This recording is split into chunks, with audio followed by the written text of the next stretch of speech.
What's up, guys? I'm Dennis Czerwonko on the Think and Say podcast, and I'm here to tell you guys the story of how I destroyed my marriage at age 22 with the love of my life, with drugs, infidelity, and going to jail.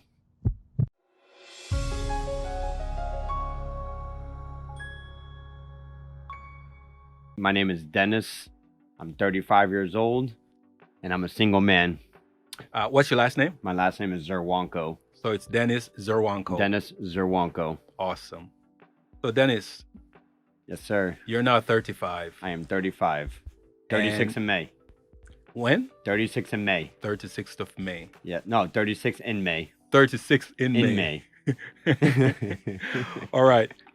So we were having a conversation Yeah, and you said that you were married I was. when you were 22. Yes, sir.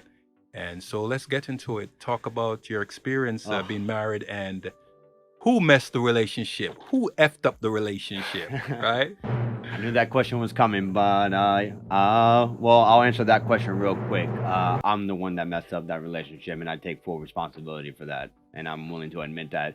And the problem is, Garth, is that not a lot of guys are willing to admit when they're wrong, and True. I've learned that as I got older. True. Just admit it. You know, it's cliche. You know, the truth shall set you free. True. But you know, if you just tell the truth, yeah, you're gonna get in trouble. You know, things may happen, things may work out. Mm-hmm. But if you hide from the truth, it's only gonna get worse. So what I've learned as I got older, just be honest. Just tell the truth. It's gonna hurt. It's really gonna hurt you. And you may not like the outcome, but I guarantee you that if it's not the outcome that you wanted, you'll still feel good after it because you were honest and you didn't lie about it. True. Because if you lie about it, chances of you even making that relationship work again are probably going to be slim to none. True. The more you keep deny. So I've learned just straight up, fuck it. Admit it, tell the truth, say what you did, and hope for the best. All right. So that's a great introduction. And I mean, that's a good segue for you to talk about what you did in your first marriage, because you're currently a single man. Yes, So sir. what you did in your first marriage to destroy that relationship. So at the time, you were 22 when you got married. And Met her when I was 18. you were 18 when you got married? No, I was 18 when I met her. You were 18 when you met her and 22 when you got married. I was 22 when we got married. And how old was she? She was 25 when Okay. So she was 3 years 3 years younger. older. Yeah. So Yeah. it was in the That's not bad. same age group. Correct. Right. Yeah, it's not bad. And so what caused the relationship to go sideways, to go south? Well, I'll tell you this. For the first 2 years of dating, I was traveling to Texas once a month from here Mm-hmm. to go see her because I was living here, working here. You know, I didn't have the opportunity of moving over there. Mm-hmm.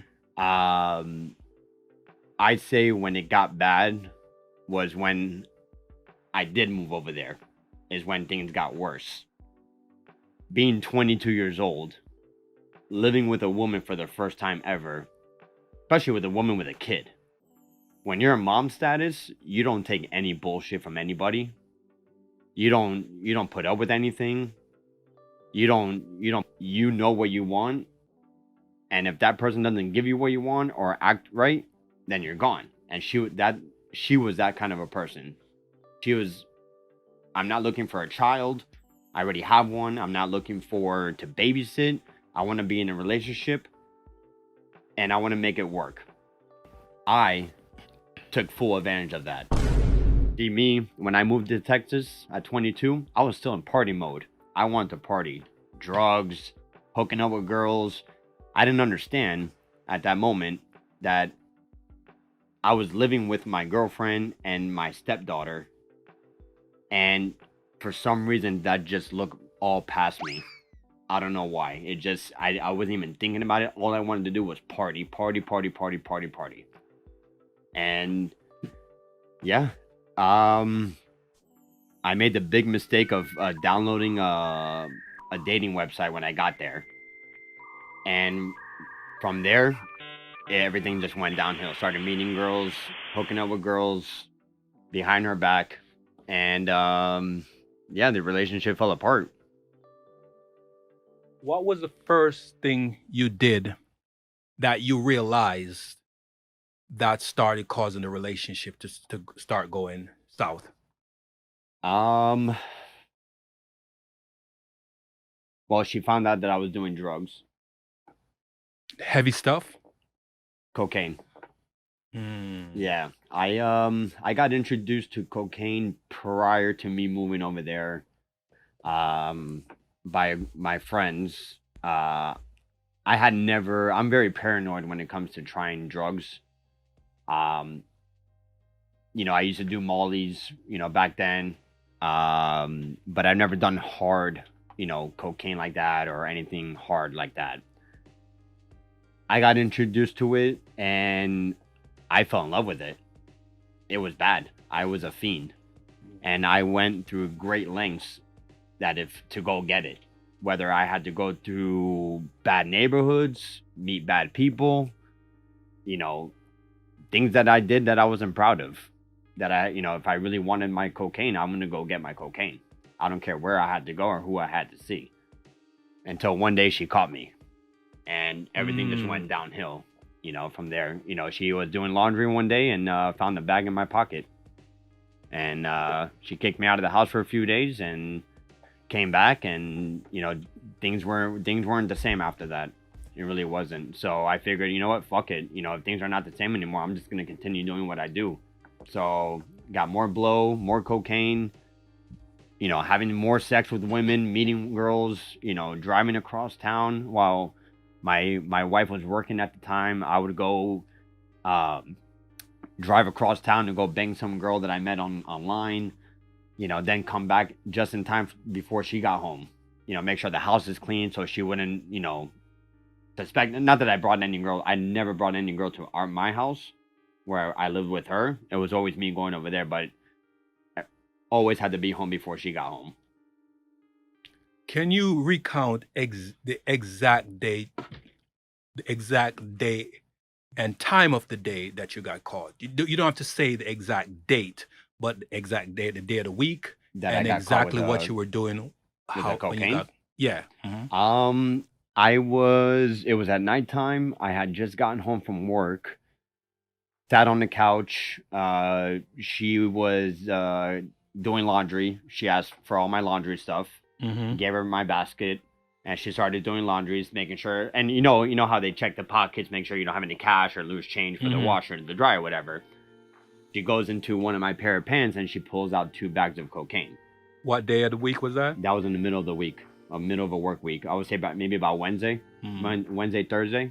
Because what I used to do also, Garth, is that I used to pack a baggie for myself before work every morning, go to work, do blow all day at work, kill it at work, because I was functioning on that. I actually was doing really good on it. And yeah, I would pack a bag every day to work. Every morning, pack a little bag for me, take it to work, and I'll be doing blow all day long until 6 o'clock when I left the office, go home, wait for my wife to get home, and then when she got home, I'll say I'm going out and I'll go get another bag. So you were a functioning addict. Yeah, I was a functioning addict on cocaine. Was that the only drug of choice that you were using, or you were using it? I was using that only at that time. I've always smoked weed. I've been smoking weed since I was 14. I still currently do, but that's the only thing that I do now. There's no more drugs, because after that, not only did I lose my wife at the time, I went to jail. Let's talk a little bit about that. So, because it all correlates. Yeah. Because that's like a step in. It's like a going up a ladder. So you start off being curious. Yeah. Checking out these dating websites, see if you can hook up, and then once you hook up, you got introduced to blow. Yeah. And then you start using blow, and then from there, your relationship start going down, and then you ended up behind bars. So let's talk a little bit about that. Everything was everything went downhill, and I was doing about 1.5 grams a day, almost 6 days a week. Um, 6 days. about 6 days a week. I was spending about $100 a day. Just in the 6 months that I was in Texas, I spent nearly $7,000 in just cocaine. Where were you getting the money from to spend it? I was working. Are I was doing insurance. Mm, I've been doing insurance since I was for 17 years, since I was 17 years old. So Mhm. half my life. It's good money, but I was making really good money over there. And plus, the rent was cheap back then. mhm. Cost of things were cheap, but I wanted the premium stuff. So premium costs more. Right. So I was spending, almost about 600 a week on cocaine. That's a For very about expensive yeah. habit. Yeah. And it was bad because I would sleep with a plate next to me. That at any given moment, that if I ever woke up in the middle of the night, like to go use the bathroom or whatever, couple of bumps there, go back to sleep, wake up in the morning for work at like 7 o'clock, wake up, pack my baggie, and then go to work. I've heard that when someone uses cocaine, it tends to make them more hyperactive. How were you able to take a sniff of it and then go back to sleep? I don't know either. My friends were like, "How do you do that? How do you take bumps and then go back to sleep?" I'm like, I don't know. Like, it's just my body was used to it. It was I don't know. I've gotten used to it where I would just sleep with a plate next to me, and just anytime that I woke up, hey, quick couple of bumps and then go back to sleep. So at that time, she didn't know that you were doing She that. had no idea. Well, when we were living together, I never had obviously I would never have a plate next to me. Ah, So what I did was, she would go to sleep early because she had to be up super early because of the kid. So as soon as she went to bed, I'm on the couch watching TV because I'm a night owl. I like going to bed late at night. So while she's sleeping, I'm in the couch 10 feet from her in the living room, snoring all night. Her door's wow. closed and everything. She's sleeping. I'm watching my movies in the couch because I'm a night owl. I go to bed very late. Sometimes I go to bed. I don't go to bed. I've always been like that. I've always been a nighttime person. Hmm. So while she's sleeping in the room, door closed and everything, she's knocked out.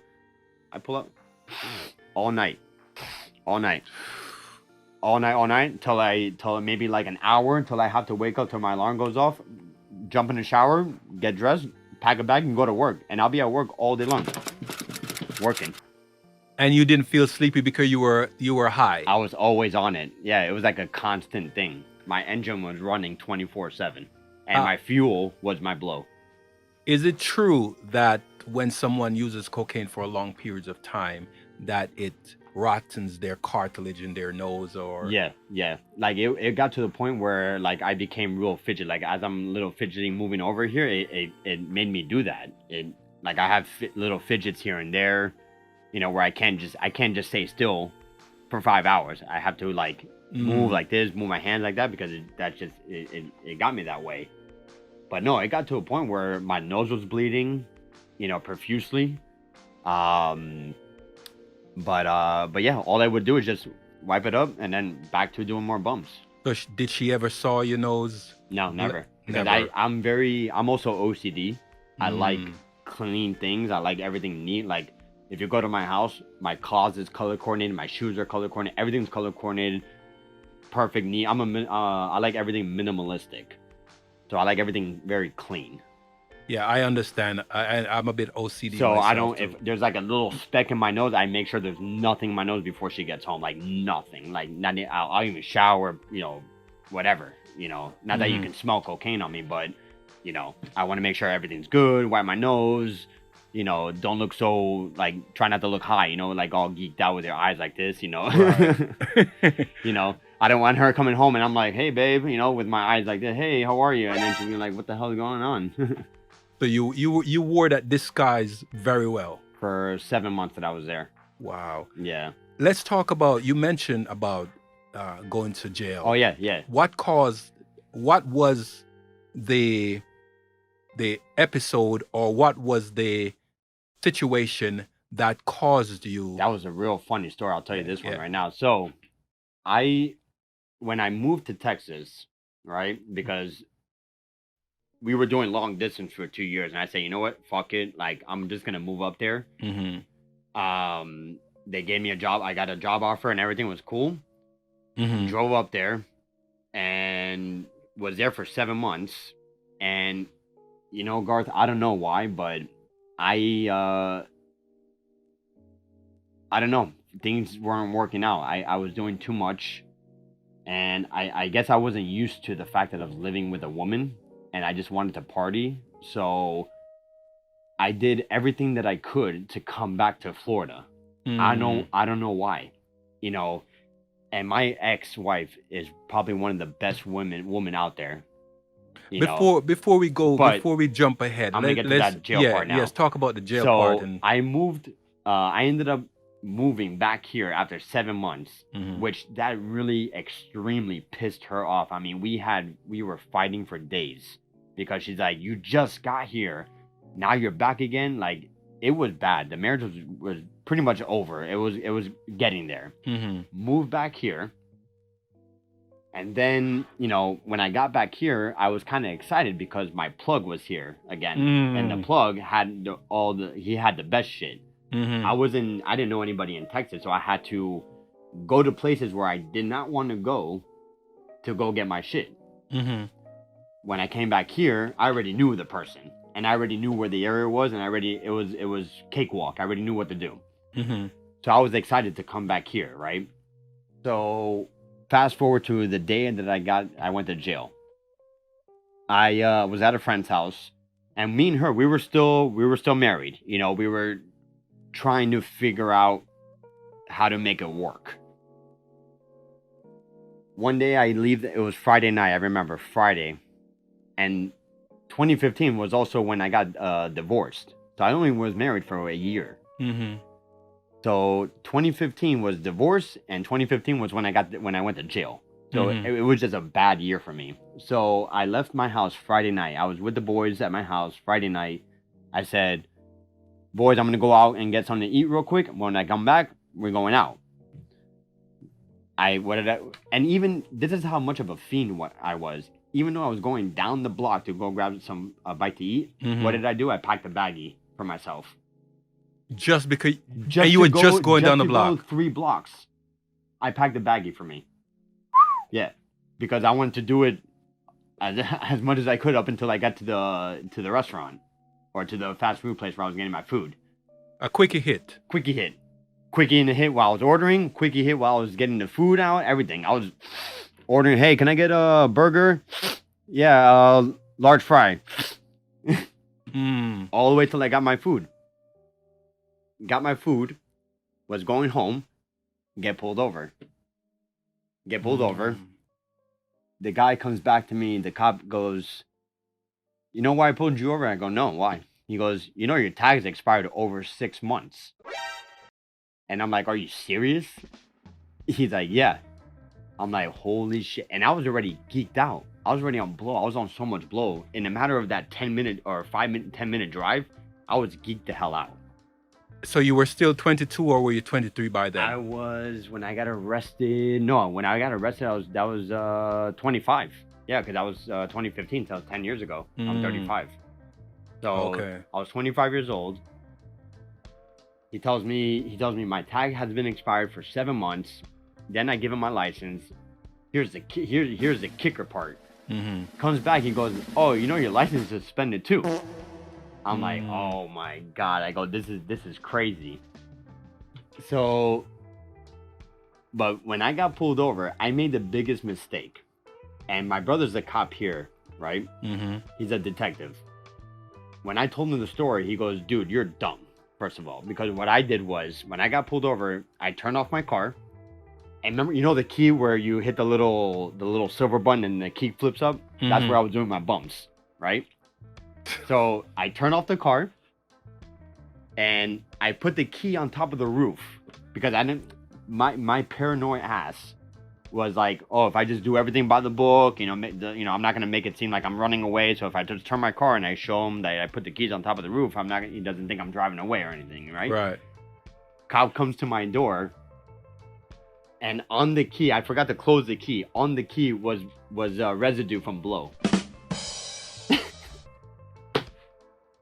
Cop goes, I'm gonna need you to step out of the vehicle. He didn't say anything. He didn't mention the blow. No, he goes, hey, I'm gonna need you to step out. And I'm like, why? Like in my head, I'm like, why? I didn't ask him why, but in my head, I'm like, oh God, here we go. I might as well just tell him everything because he's gonna find out now. He already asked me to get out of the car. Mm-hmm. Now I don't know if I was assuming that he was gonna search me. Mm-hmm. But before he couldn't even do that, I don't know if I made the mistake of admitting. I admitted that I had it in my pocket before even letting him continue with me getting out of the car and seeing what he was going to do. Mm-hmm. Whether, talk to me or give me a warning or whatever. But I figured, hey, if you're already asking me to get out of the car, mm-hmm. chances of I'm not getting back in that car. Mm-hmm. So brings me out of the car. Then he has me turn around to face my car and he goes, look at the key. And I'm looking at the key and I see all the residue. I'm like, oh my God. He goes, you want to tell me something? I'm like, well, yeah, I have a bag in my pocket. He goes, pull it out. So I pull it out. Here you go. It was a 0.7, not even a gram. It was a 0.7. And, long story short, he cuffed me. Said, he's got to take me in. Because I was so cool with him and so cooperative and I admitted everything, thank God that I was with my friend, that he allowed my friend to take my car home and not impound it. So I was thankful for that. So I said, hey man, look, if you're letting my friend take the car home, and can you just let this one slide? It's only a 0.7, man. It's not even a gram. There's nothing. He goes, nah, man. He's like, look, I can let your friend take your car home, but you got to come with me, man. I got to cuff you. Went to jail. Here's where it gets funny. Well, funny, but worse for me. Mm-hmm. I got out of jail. So you know how when you're in a relationship, you develop a pattern of when you text your partner, you kind of have an idea of when they're going to text back, right? Like, yes. Like if you're in a relationship and you text your wife or you text your girlfriend, you kind of have an idea, okay, I already know she's going to either respond within the next 2 minutes or she's going to let me know that she's busy and she can't respond. Like you kind of develop that, oh, I already know when my wife, but if you don't hear from anything from her for a while, then something's up. Because you already knew the pattern. Right. If I text my wife, I already know she's in the next 5 minutes she'll text me. Anything over that, I gotta ask her what's going on because we already developed that pattern, and that's what me and my wife had at the time. Anytime she texts me, she knows that I would always text her right back within the next 10 minutes or so. Now, I'm not saying that she would go crazy after 10 minutes and go do a whole search for me, but she would start to question, hey, is everything okay? You usually text me within 5 minutes.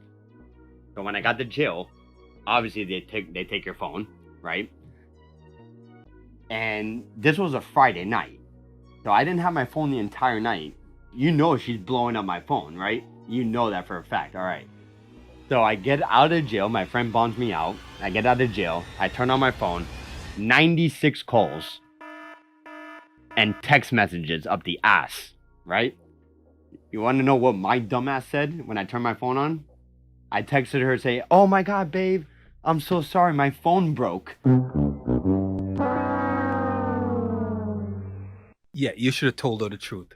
I said, babe, I'm so sorry, my phone broke, blah, blah, blah, blah, blah. You know what her next response was? You're a effing liar. No, even better. What she said? She sends me a picture of my mugshot. Oh! This woman's... I texted her saying that, babe, I'm so sorry. My phone broke. I made up whatever excuse because why am I going to tell my wife that I was in jail for the night? Hell no. I can get my ass whooped.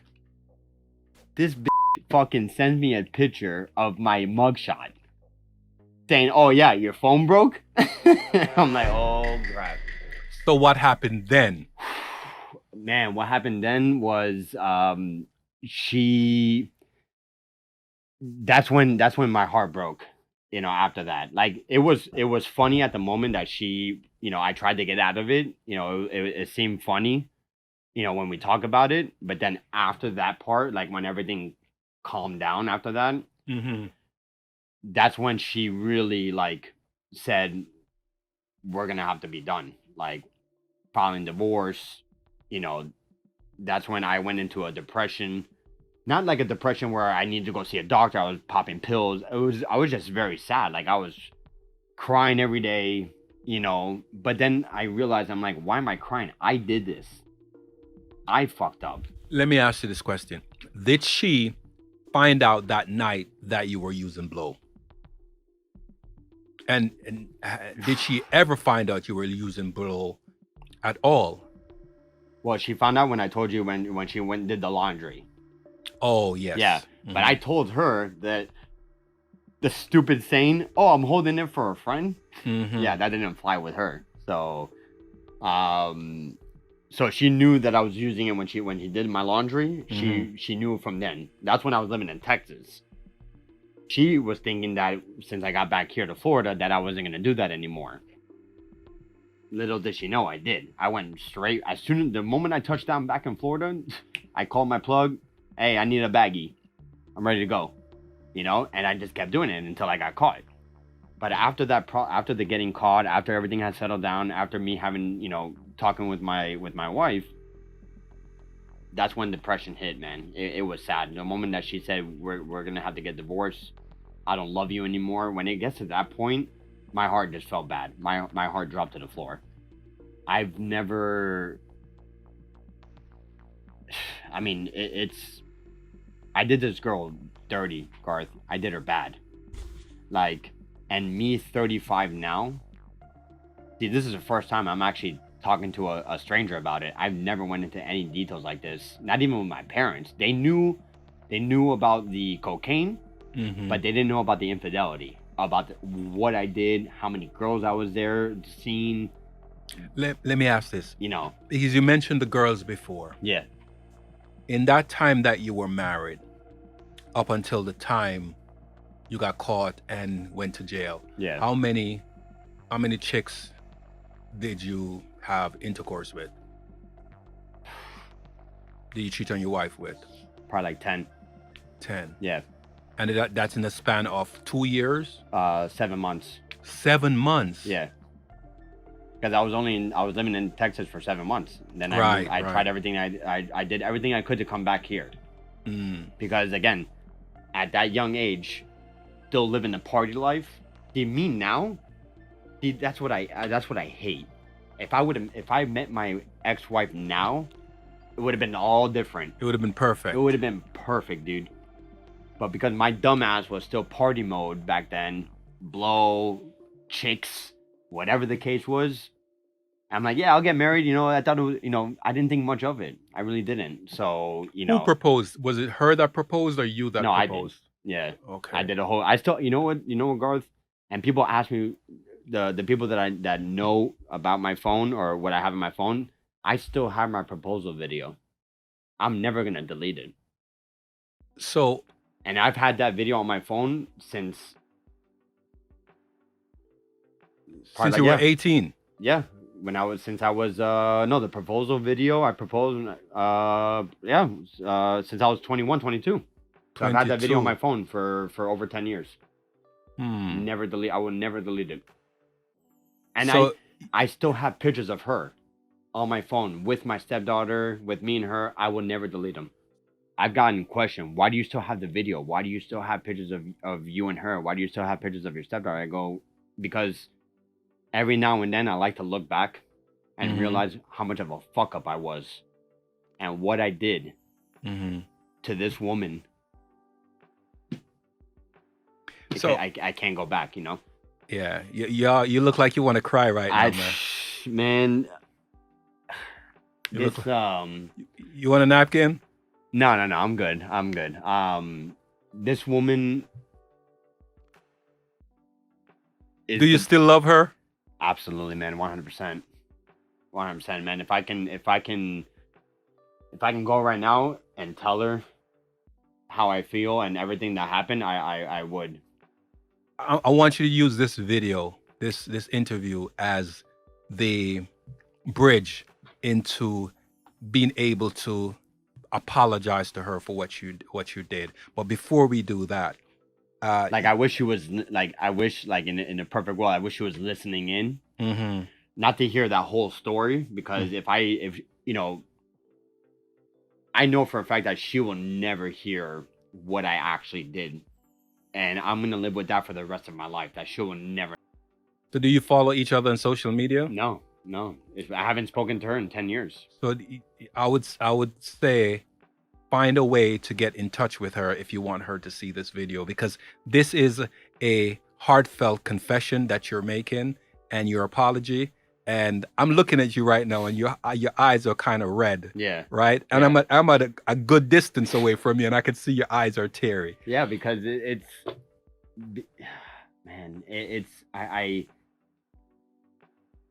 you know, you know, if she found out now, yeah, obviously it wouldn't matter, but I don't know. I don't know if I would ever want her to know, because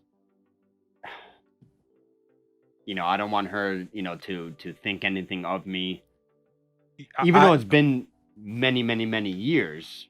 I'm going to say this. I'm going to add But this little nugget in.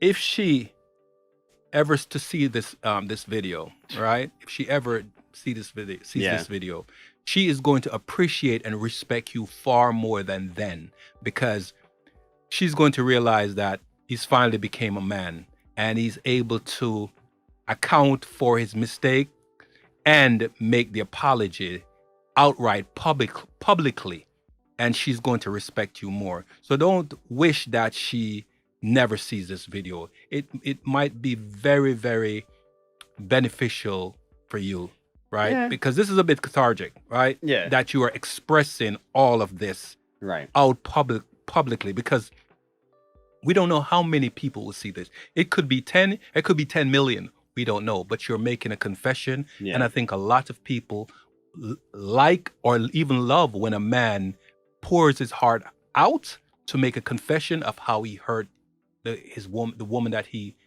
was with, the woman that he loved. I I feel your pain. I can see it I can see it on you. I can see it in your face. You can't hide it. But you also said, yeah. I can, when it comes to her, mhm, you'll see every emotion on my face, because it just hearing her name, you know, you'll see my emotion in 2 seconds. okay. Anything about her will bring my emotions out. Mm. You had mentioned before we were on camera that she moved on and has gotten remarried. Talk a little bit about that, and then after that, I would like for you to apologize to her, because you said Oh man, when you said that when you mention her name, yeah, you get really emotional. So at the end of this, when you talk about her moving on, you can make an apology and be very candid. Don't hold anything back, because that's far reaching when you're able to express, and you will garner a lot more respect, if not just from her, from a whole lot of people, not to mention the woman out there that will see this and say, hey, I like this guy for him being totally honest and apologize for being wrong and hurting the woman he loved. So you mentioned that she moved on. So talk a bit about that. Did she have any children? um, as sad to say this, you know, yeah, she moved on. You know, she moved on a while ago. Got remarried. Had two more kids, and to my knowledge, she's living a great life. You know, she's successful. She's still beautiful. Um, taking care of her kids. She has a house and everything. You know, she's got her own life. You know, and when I found that out, it almost killed me, because that should have been me. It should have been me having the other 2 kids with her. It should have been me buying the house with her Is and she living that life is with she her. financially successful? Yes, she is. So is she a millionaire? No. I wouldn't say a millionaire, but she's okay. She's well off. She doesn't come from any rich parents. She never met her father. Mm-hmm. She was raised by her mom. They moved from Brazil. Mm-hmm. She's my ex-wife, she is a self-getter. She'll do it herself. Mm-hmm. She's a go-getter. She'll go get it because not only that she's a mother. You know, when you're a mom, especially a single mom back then, you need to go get the bag. You're gonna go get it. Right. You're gonna go take care of your child. You're gonna go make sure that that child needs everything that they need, and you're gonna go get your stuff. You're gonna go get what you need. You know, you're gonna go make shit happen. Right. But yeah, when she you know, when I found out that she got married, it killed me, man. It So killed me bad. You know, I saw the wedding pictures. wow. Yeah, man, it was. Wow. So you had mentioned that she is not just successful in her new relationship, but she has also managed to be an entrepreneur and have a few businesses Yep. that she. You care to mention that? Last time I heard, she was a real estate agent. She has her own podcast for women, Mm-hmm. and she has last time I checked, she had a beauty line now. She came out with her own beauty line. So, you know, she's And a it's the. go-getter. She's an entrepreneur. Mm-hmm.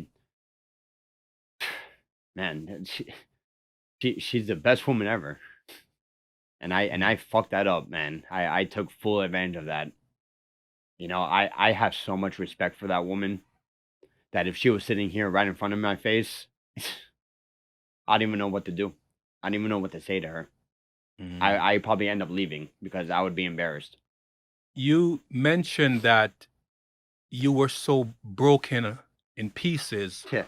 when the breakup took place that you had to get therapy, and what the therapist asked for you to do to be able to manage the breakup. So you Yeah. want to talk a bit about that? So I ended up having to not have to go, but I went to therapy. I went to go to therapy because sometimes, you know, your parents, you know, you want to talk to you know, other people besides your parents, or maybe, you know, talk to a therapist besides your friend or besides your, you know, whatever, any other close family. You know, maybe you just want to talk to a complete stranger and, you know, try to see, you know, try to pick their brain and see what they have to tell you, you know. So I went on my own. I didn't need it because I went into a depression or whatever the case. I just chose to do it because I just wanted somebody to talk to other than who I had in front of me, my parents or my friends, because I wanted to get a different point of view.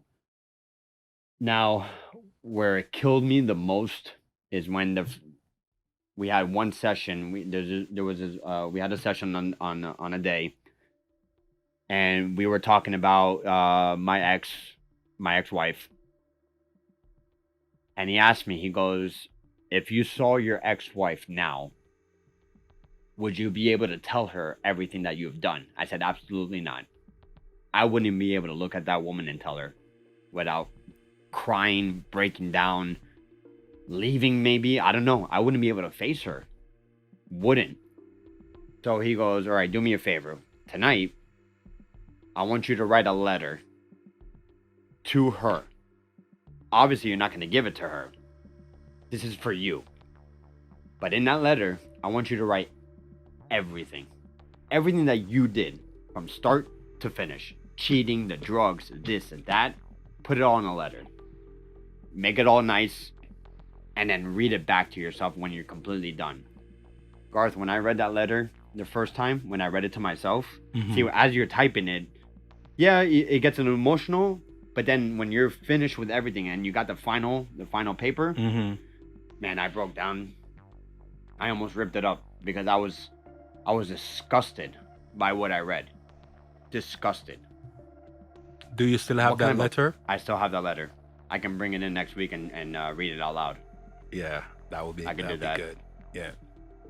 I have it stored away, safe. Wow. Yeah, and he told me, "Go stand in the mirror and read it, And I got home, stood in front of the mirror, and I read the letter. Man, I broke down in tears, man. How much of a dumbass I was. How disgusting I was to do that. How can I do that? Even when I told my parents, they were disgusted. Like, we didn't even raise you to be like that, you know. Mm-hmm. But partying and drugs got me like that. If you had an opportunity to,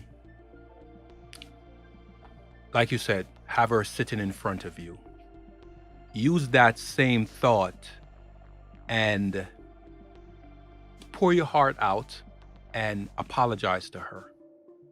Tell her, I know you said that you want to bring the letter in and read it, Yeah.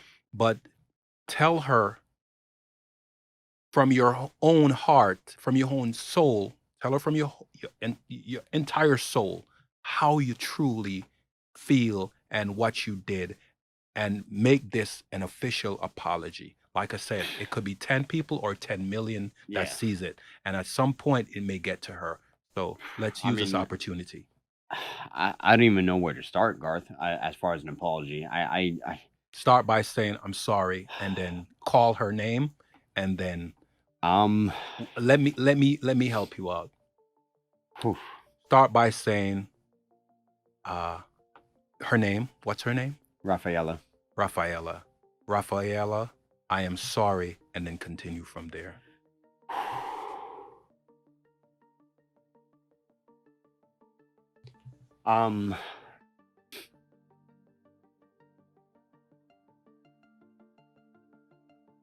Man, I didn't know that today was gonna be like this. Man, you put me in a bad spot, but I'm actually glad I'm doing it. But man, that's Stare into the Rafaela. camera. Stare into the camera. You want her to see your emotion. Rafaela, if you're out there, and if you ever watch this video, I'm sorry. I truly am. Tell her what you're sorry for. Pour it out. I'm sorry for taking advantage of you, lying to you, cheating on you, doing drugs. I'm sorry for everything. You're the best person I ever had in my life, and I took advantage of that. I took full advantage that I had the nice person in my life, and I fucked her over so bad, and Her, or who you're talking about when you say you fucked her over so bad? Rafaela. Mention her name. Don't speak in third person. Rafaela, like I said, if you ever see this video, you may not forgive me for what I've done, but I hope you can appreciate that I'm on here expressing myself and letting everybody know my experience. I still love you more than anything in this world, and yes, we're never gonna be together, but I'm always gonna have that love for you. You did so much for me, so much that I can't even tell you, and I wish I can go back to when we first met. You're the most beautiful person I've ever seen in that club, and I thought that I could never get you. And when we got together, I was shocked because I was like, why would this girl get with me? You know, I'm a nobody. And she gave me the chance, and I fucked it up. I fucked it up big time. I really did. And I guess my lesson out there to everybody is just be upfront. You know, stop with the bullshit. Don't lie. You know, look where it's gonna get. Look where it got me. I lost my marriage. I got arrested. I have a record. Yeah, I'm good now. You know, I'm not. You know, I'm financially good and I have a job, but my past is fucked. You know, I don't have anything to show for it, for my mistake that I did in the past. And be 35 now, and it sucks that it took me this long to realize everything. So, Rafaela, I love you with all my heart, and I hope your marriage is is lasts forever. I really do, and I hope your kids are great. And I just wish that it could have been me. I really do. And if I can go back and change it, I would. But I can't. I can only move forward and learn from those lessons, big time. Because I don't want to. Whoever I meet next, I don't want to put that woman through what I put this woman through. It's bad, Garth. I would never want to do that again, ever, because it's like it's not fun. I don't want to go through all that. Yeah, I can see your pain. It's a painful experience, and Jeez. I'm happy. I'm happy we met, and you were able to find it in yourself to trust having this conversation with me on the Think and Say podcast, and I believe Trying not to look like a pussy on camera, you know. I'm just trying to, it's not it's not even about that. It's not even about that, Dennis. It's not. It's who you are now. Who you were then.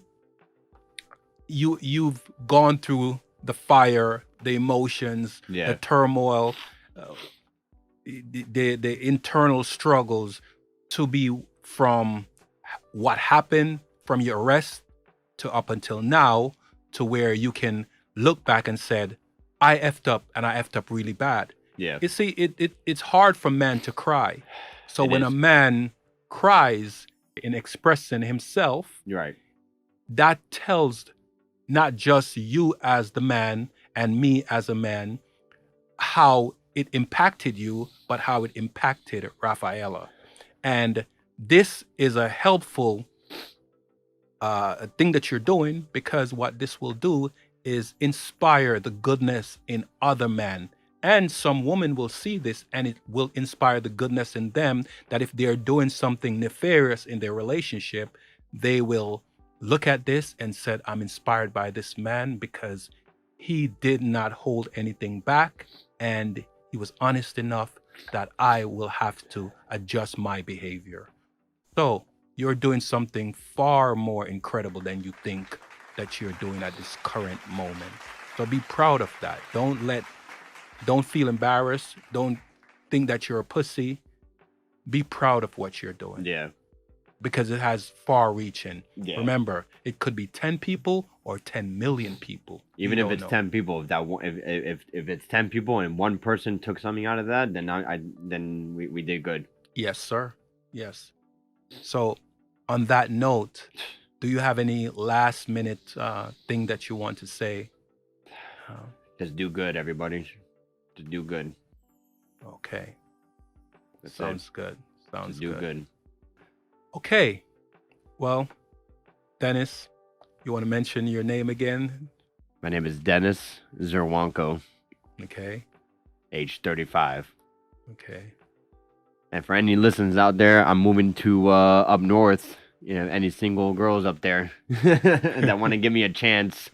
Where up north? Moving to St. Augustine. Where? St. Augustine, Florida? St. Augustine, Florida. Okay. I'm very proud of you, man. I'm very proud of you. Not a lot of people can get me this way. So I haven't talked about her in years to anybody.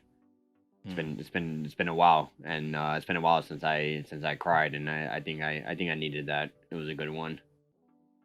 You know, it felt good a little bit. Okay. So All right, we can wrap it up here.